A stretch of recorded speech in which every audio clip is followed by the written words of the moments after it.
explain, but also I kind of like, let's just keep it moving, you know? So I figured it would be nice to go through the books that I've been reading, or that I have read in the time since we last spoke, even though, why do I always feel like I need to like deeply inhale every time I go to record?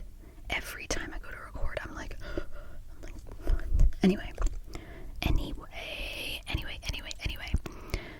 I feel like I've read more because the last time I actually filmed a video about the books I've read was like a year ago. But these are the only ones that are coming to mind right now. I literally just pulled them off my bookshelf because I was like, let's film something. So I'm gonna go through some of those, and I hope you like it. Okay, that's as good as it's gonna get, I think. First, these are in no chronological order. Odessa Moshfegh. If you're on TikTok, or if you're on Pinterest, I guess, you may have come across a work by her, which I also have up next. This book was, I don't know if I actually can accurately describe it because it was a little confusing, but also not confusing at all because like nothing happened. And you know, in a book when nothing happens, you're like, whoa, what? Because you're like, oh, I think there's a whole other layer here. And then you're like, let me think about this. I don't know, it might take another reread for me to kind of really get it. I don't know, it starts off with a bang. Like, it starts off with a bang. And then it kind of just like moseys about. And it just gets like weird. It feels like when you're sick and like you're hallucinating kind of, and you're a little bit sweaty and you're like looking for water or something like that. Like that's what it felt like towards the end. Weird. Now, this, if you're on TikTok, you've seen this. I'm sure you've seen this. I bought into the hype. I'm usually someone, I don't like to go with everyone else's opinions. I like to make my own established opinion. If everyone loves something, I'm going to engage with it and see what I think. And a lot of times I end up hating things that everyone loves because I like being different. And I've heard a lot of people say they did not like this book. But this book, in essence, was unlike anything I think I've ever read, and was such a weird trip. Like, it was so strange because it isn't your average story about, you know, someone who's going through hardship or anything like that. It's about a privileged girl essentially going through like a really bad bout of depression, but it's just like crazy. And I don't know if like, I haven't heard many people talk about it, but the ending stuck with me. I'm actually gonna look at it real quick. No. Sorry, I just like had to come out of the ASMR for a second. The ending hit me like a gut punch. Honestly, the ending made me like, when something ends in like a chilling way, where it's like painful, but also like it's not exactly happy. That was not a happy ending. Those are kind of like my favorite. Next, this is the most recent Odessa book I've read. This is Eileen. It was definitely slow in the beginning, and the real like chunk of the action did not happen until the very end. But once it did, I was like, I finished it like as soon as that happened. And when it was revealed what was happening, I literally had a moment where I was like, I love having those moments because I didn't know anything about it. I like going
was. But there were a lot of elements in there that felt very on par with things that are popular in the media in like 2022. Like time travel, kind of, or like multi-universal kind of things. And that's why I was really shocked, because when was this book published? 1969. So he was ahead of his time with this. And also, if you've ever heard the quote, "Everything was beautiful and nothing hurt," that's from Slaughterhouse-5. And there was actually a page, can you see it? It's right there. I ripped it out and hung it on my wall. I feel like I've heard that quote many times, just like Tumblr quote, but it's from this, and I love that. Next, I read The Catcher in the Rye. This was a reread.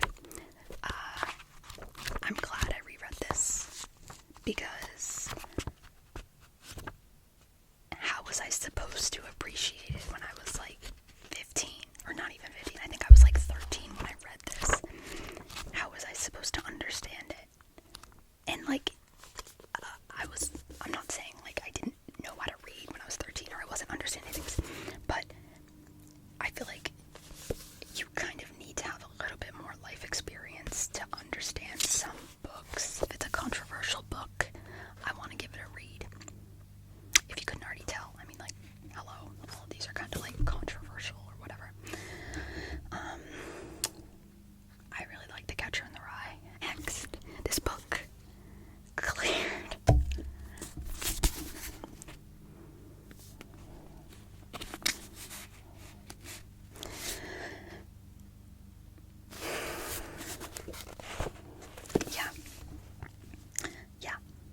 Yeah. So actually, I first listened to this book on Audible. This is not sponsored.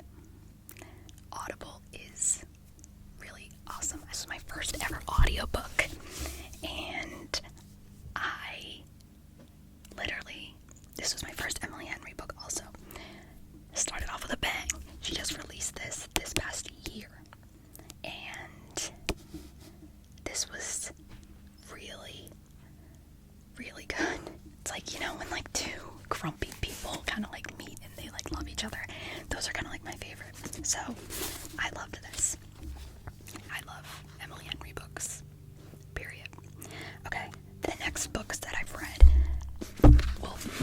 I listened to them all on Audible.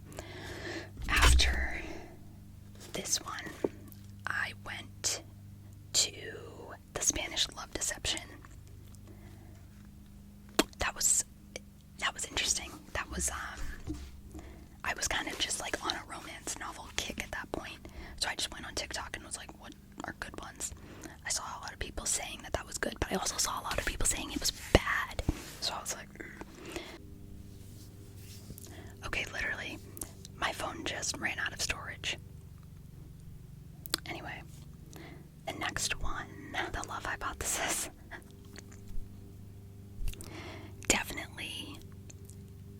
I definitely know how cringy this one was. That being said, it was a guilty pleasure. It was a guilty pleasure for me, okay? I don't know what to say. Actually, it could have been so much better if we got all of Adam's perspective also. The author only gave us one specific chapter in Adam's point of view. And that was good. That was fine. That was good. But there was a lot that we didn't hear from his side. But I don't know. Okay, and then my most recent was this book called The No-Show. This one, it had this one moment in the book blew me away.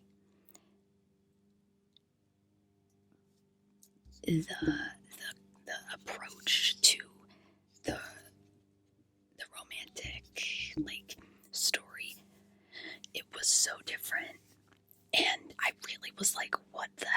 is this book about? What the heck is going on? I don't understand it. The narration was awesome. So the main plot is like these 3 different girls are all dating this one guy. So every chapter is like a different girl's perspective. So then every chapter is narrated by a different person, entirely different person, which I think is awesome because oftentimes like the narrator just like changes voices. But no.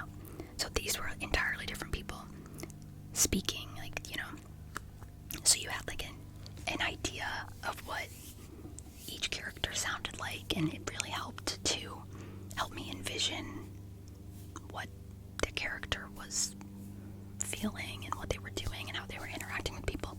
I loved that.